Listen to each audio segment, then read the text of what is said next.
Hello and welcome to this video and welcome to my channel. If you are new, I'm Shelby and this video is the second video I have done where I am going to define a decade of music. Don't forget to like this video and subscribe if you haven't done so, and if you are interested, in my description there is a link to my Patreon and my Instagram and Twitter. In my first video of defining a decade of music, I covered the early 2000s, and I'll leave a card here if you have not seen it and are interested.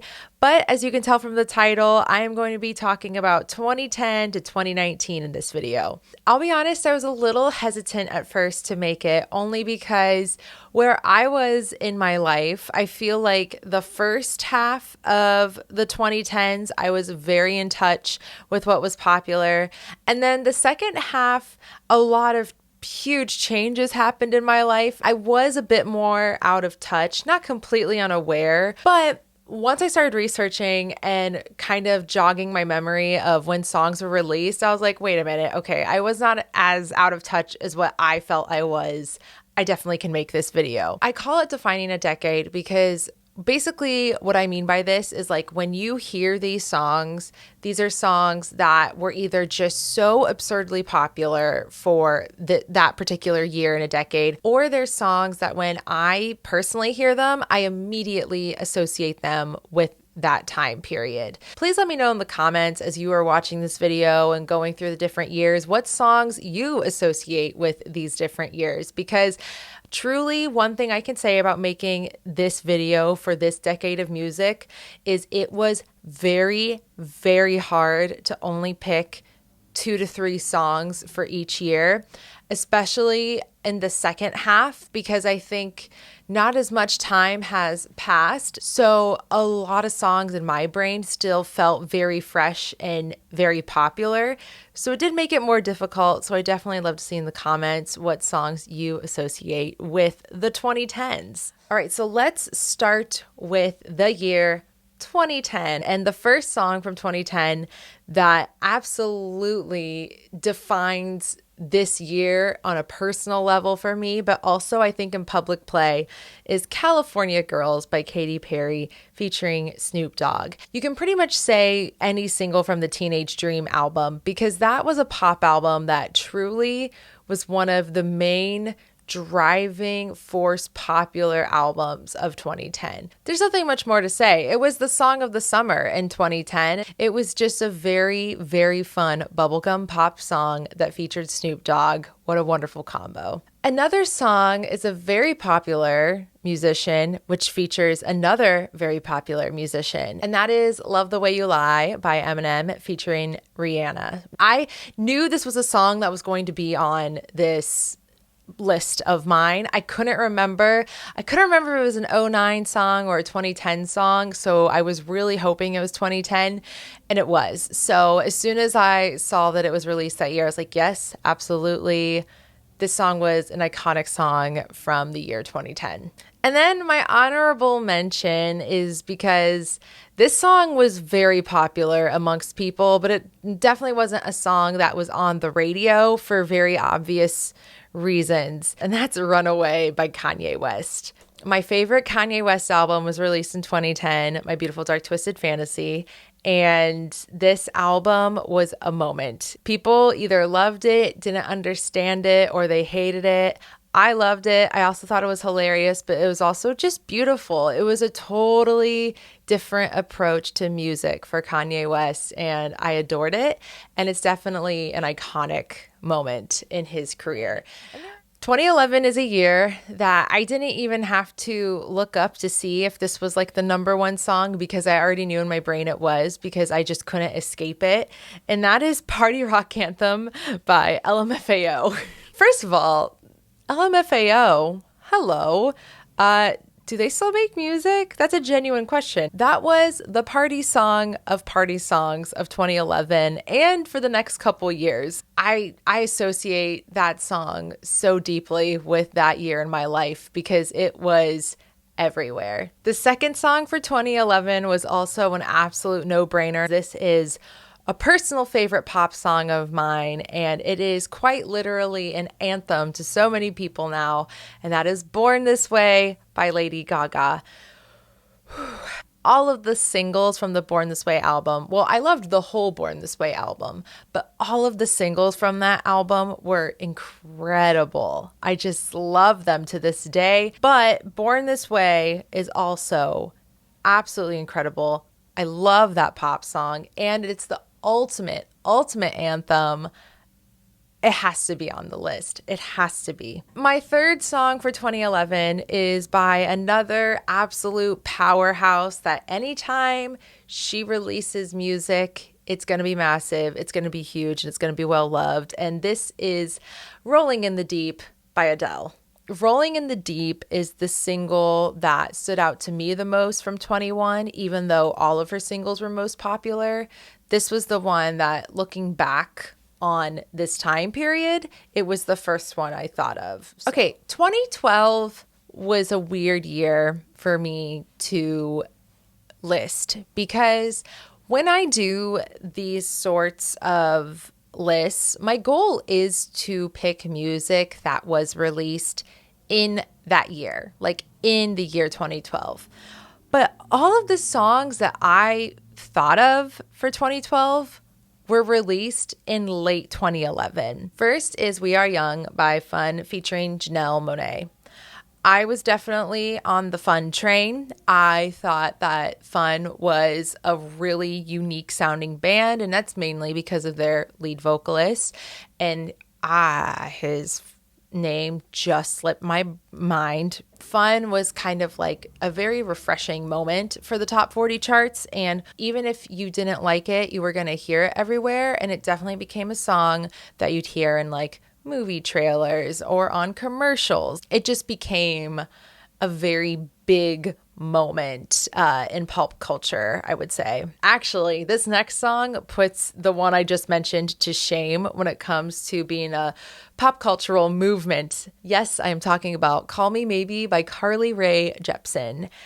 Call Me Maybe was released earlier, but I think in the US it was released in 2012 or 2011. I don't know. It was one of those songs that got re-released a couple times, I think. I will never forget the first time I heard Call Me Maybe. I had a friend who actually was not from the States. She was Norwegian, and she told me about, there's this amazing song that all of my friends back home love, and I want you to hear it. Just remember her having me listen to it, and I was just like, this song is going to get stuck in my head and it's never going to leave. And then out of nowhere, it just like exploded. It exploded all over the States, all over the world. Celebrities were making videos to it. It was so much of a cultural moment and movement, and everyone just like loved how addictive and happy the song was. I mean, you have to include Call Me Maybe if you're going to talk about popular songs to define a decade. It's right there. 2013. I have to talk about this song even though it was a 2012 release, but it just freaking exploded in 2013, and that is Thrift Shop by Macklemore featuring Ryan Lewis. Thrift Shop is very prominent in my brain. It defines that year of my life. I heard it in school. I heard it out and about. And like I said, I just feel like this decade was weird. Like so many songs kind of had very delayed popularity reactions. And this one was definitely that. I am fairly confident this was released on an independent label. So it wasn't like they were a musician that had this huge PR team just backing them immediately to make the song, pop off, basically. Now, this next song is one that was definitely like a song of the summer for 2013, and that was Blurred Lines by Robin Thicke featuring Pharrell. In recent time, people have been talking about Blurred Lines again for not great reasons. The reality is, in 2013, Blurred Lines was definitely the song of the summer. It was a little bit funky, a little different, still very catchy. The production and styling of the song felt very Pharrell to me. It was just very popular. The last song for 2013 is by Lorde. in its royals. A teenager from New Zealand with a very unique voice and a one-of-a-kind persona and artistry came onto the scene like a wrecking ball. No pun intended, because I think Wrecking Ball by Miley Cyrus was also released this year. But seriously, I remember listening to Royals for the first time with a couple friends and just being so enthralled by this musician and wanting to learn more of her music and figuring out what Lorde was all about. 2014, we're starting off with Fancy by Iggy Azalea featuring Charlie XCX. Fancy was just beyond popular. 2014 was a solid year to Iggy Azalea. Between that song and different songs she was featured on, it was a very strong year for her and her music. Next is a song that was a very, very late 2013 release. Like, it was basically a 2014 release. It dominated in 2014, and I would dare say a couple years, and even to this day, I still hear it, and that is Happy by Pharrell Williams. Happy has never left ever since it's been released. It is still out and played loud and proud. You just can't escape Happy. I think Happy deserves to be mentioned because whether you enjoy it or not, it is such a perfect song because it has all of the right elements to be a song that can be very successful in public play and for a variety of audiences. Lastly, we're going to talk about Shake It Off by Taylor Swift, because not only was the song incredibly popular, it was the single that introduced everyone to pop Taylor Swift. It was the first single for 1989, which was just absolutely insane time in Taylor Swift's career. In 1989, exploded in every possible way. And Shake It Off, I think, is another song that just really defines that year in music and a lot of people were attracted to. Shake It Off and Happy are kind of in the same boat where they're just gonna get stuck in your head and you're gonna hear them everywhere. And you might go through phases of really liking the song and then maybe getting tired of hearing the song and then you might really like it again. It's kind of those sort of songs. Do you know what I mean by that? My honorable mention for 2014 is anything from Ed Sheeran's Multiply. I just felt like that was easier than picking one song because any single he released from that album was basically gold, and it was an incredibly successful commercial album for him. 2015 is going to start off with a very late 2014 release that dominated for the entire year of 2015, and that is Uptown Funk by Mark Ronson and Bruno Mars. That song, looking back on it, definitely marked the shift in how Bruno Mars did music. It was his first very funk-inspired song, I would say, where he was going, you know, diving in head first and just really committing to a vibe. I think that was wonderful because the follow-up to that for Bruno Mars was 24 Karat Magic. So I think it was a wonderful introduction to like phase 2 of Bruno Mars' career. And also, it was just a wonderful song produced by Mark Ronson. Another example of just how he is really awesome at producing songs with a variety of different genres and influences to them. Next is Can't Feel My Face by The Weeknd. I knew I wanted to include any of his singles from this album, The Beauty Behind the Madness. The Hills charted longer and higher, I believe, than Can't Feel My Face. But for me personally, Can't Feel My Face defined summer of 2015. Like, I heard it all of the time in the summer of 2015, and I'll never forget actually listening to it and paying attention to the lyrics. And then when it all clicked in my brain what the song was about, once I really paid attention to the lyrics, I just was laughing because I was like, this is playing on the radio and there are so many people singing along to this song. And I just wonder, do they all really recognize what it's about? And I found that pretty funny. And then my last song for 2015 is from another Canadian artist Hotline Bling by Drake. Oh my gosh, let's talk about the cultural and meme phenomenon that came from Hotline Bling. Hotline Bling did so well because obviously, yes, there was a lot of PR and such behind it, but it did so well because it was a hip hop song that had really great music production that was so catchy to listen to, regardless if you were a fan of Drake's music or not. And then the music video was very eye-catching. Internet culture was thriving, obviously, by 2015. The internet took Hotline Bling and ran with it and made it amazing. So I think between just the song itself, the internet doing work and making it what it is to this day with the memes, it just was this perfect storm. It was definitely a pop culture moment for society. 2016, we're going to kick it off with Closer by the Chainsmokers featuring Halsey. Closer was a song that I felt like was definitely one of the songs of 2016. I heard it so much and everywhere all the time. And the beautiful thing about Closer for me was that it was my first knowing introduction into Halsey, because I definitely think I had heard Halsey before then, but I wasn't actively aware of what I was hearing or who it was. But her voice really caught my attention on that song. And I was like, who is featured on this song? What are they about? I wanted to check it out more.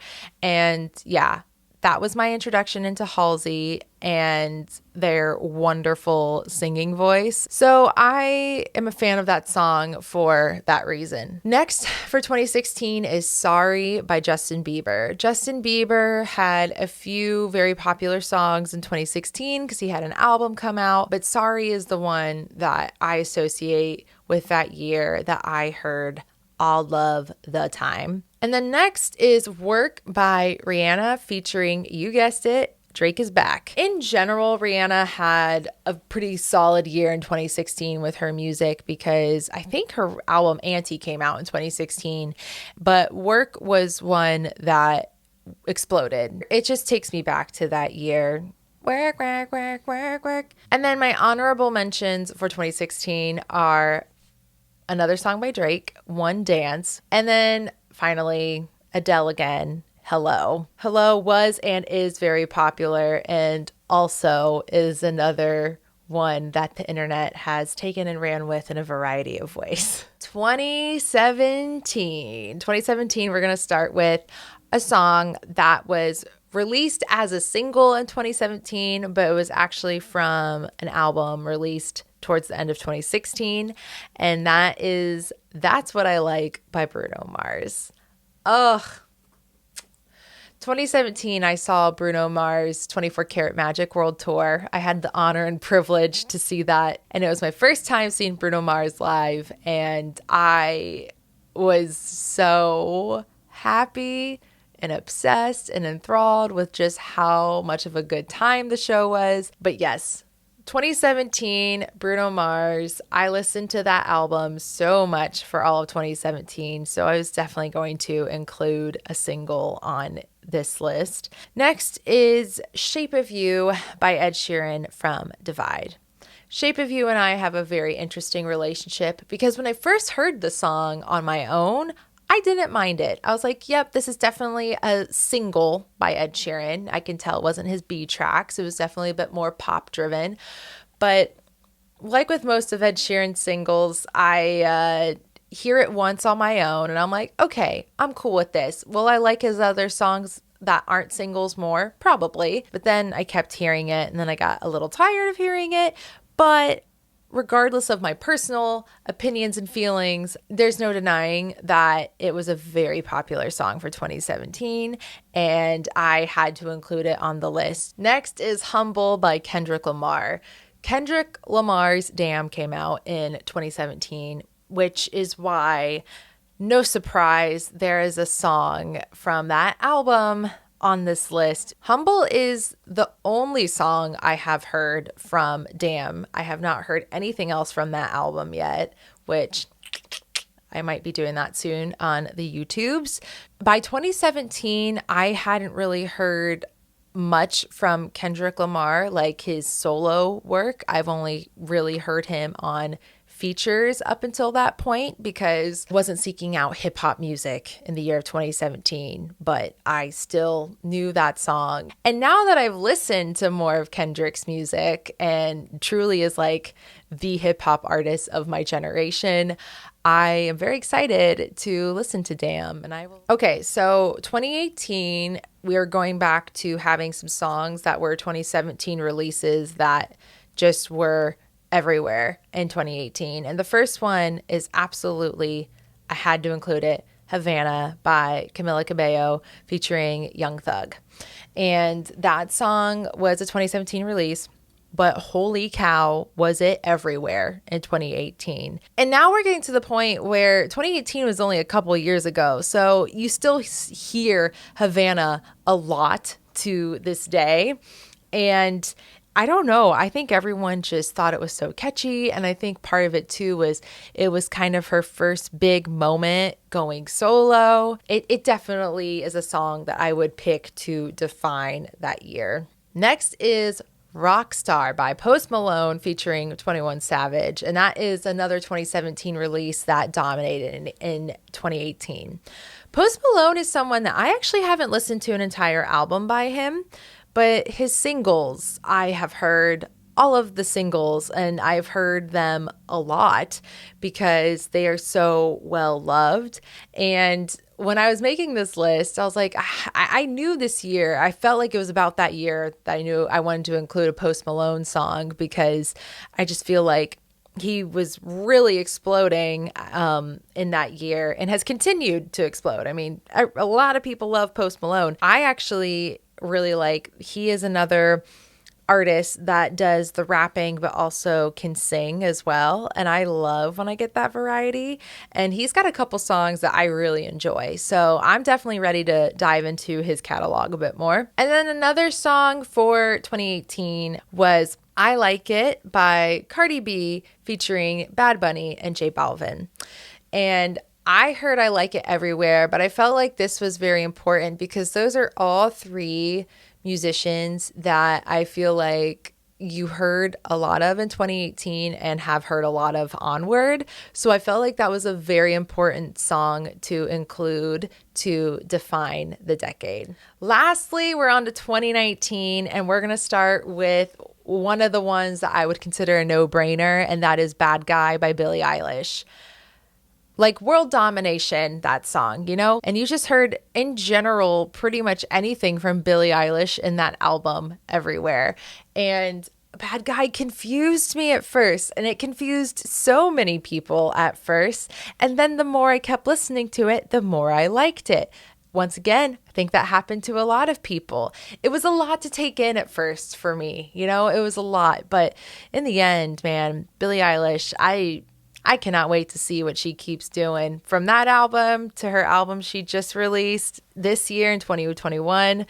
Man, she's got some good stuff going for her. She and her brother are a wonderful duo when it comes to creating music. Next song is another absolute banger from 2019 that just exploded in so many different ways. And it actually started on the country music charts, and that is Old Town Road by Lil Nas X featuring Billie Ray Cyrus. It didn't feature Billie Ray Cyrus at first, and then it did as a re-release feature Billie Ray Cyrus, which I think is genius. I think that's so genius to have Billie Ray Cyrus on that song. And it's just one of those, it gets stuck in your head. It's so easy to sing along to. And then I remember he performed it at the Grammys, and I became so confused. I see Lil Nas X, and then I see BTS with him performing the song. And then I think the yodeling kid was on there too. I was so confused, but I was like, this feels right. From that performance to now and seeing what Lil Nas X has done, looking back on it, I feel like everything about that makes perfect sense, that he had all those people involved with the performance. And I think it's genius and hilarious in many ways. But man, I am so curious to see what he keeps doing as his career moves on. Next, I want to talk about Thank You Next by Ariana Grande. I think this is another one where the song may have been released right at the very end of 2018. That woman has been through a lot. Let's just put it out there. There's a lot that's gone down for her. I think what I loved about Thank You Next is that she was definitely open singing about her exes, but it was done in a very respectful way. And I also just love how lighthearted the music is, very much so poppy and bouncy. But that's what makes it so kind of sincere, I feel like, matched up with the lyrics. I don't know. I just think it's a beautifully created and produced pop song. And I think it's definitely a song that culturally has stuck around too. And then my honorable mention for 2019 is another sleeper hit that was actually released 2 years prior, I believe. And that is Truth Hurts by Lizzo.